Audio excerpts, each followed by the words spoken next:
ছাত্রলীগের শূন্যতা পূরণে ছাত্রদলকে প্রতিস্থাপিত করার জন্য সরকারি ইনস্ট্রুমেন্ট, তার এজেন্সি এবং বিভিন্ন পক্ষকে ব্যবহার করা হচ্ছে বলে আমাদের কাছে তথ্য আছে। আরও দুটো সিদ্ধান্ত নিয়েছি।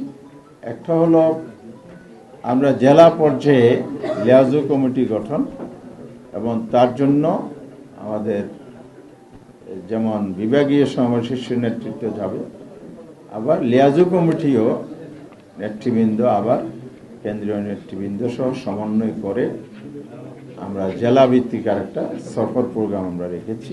নেতৃবৃন্দের সফর, লিয়াজু কমিটি গঠন, নির্বাচনী মানে আন্দোলনের কার্যক্রমকে আরও শক্তিশালী করার জন্য মাঠ পর্যায়ে আরও পরিকল্পিত কাজ করার জন্য আমরা পদক্ষেপ নিয়েছি।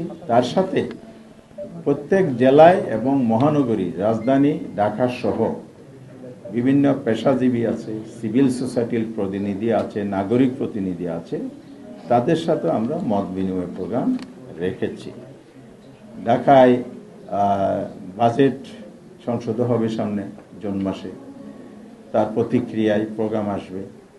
এরপরে এখানে বিভিন্ন পেশাভিত্তিক যেমন গণমাধ্যম আছে, প্রকৌশলী আছে, চিকিৎসক আছে, শিক্ষক আছে, আইনজীবী আছে, বিভিন্ন শ্রেণী পেশার মানুষের সাথে আমরা মত বিনিময় প্রোগ্রাম রেখেছি।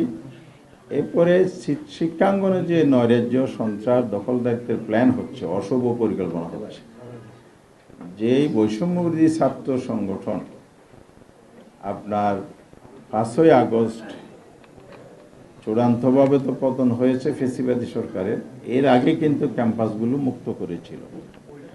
এখন সেই ছাত্রলীগের শূন্যতা পূরণে ছাত্রদলকে প্রতিস্থাপিত করার জন্য সরকারি ইনস্ট্রুমেন্ট, তার এজেন্সি এবং বিভিন্ন পক্ষকে ব্যবহার করা হচ্ছে বলে আমাদের কাছে তথ্য আছে।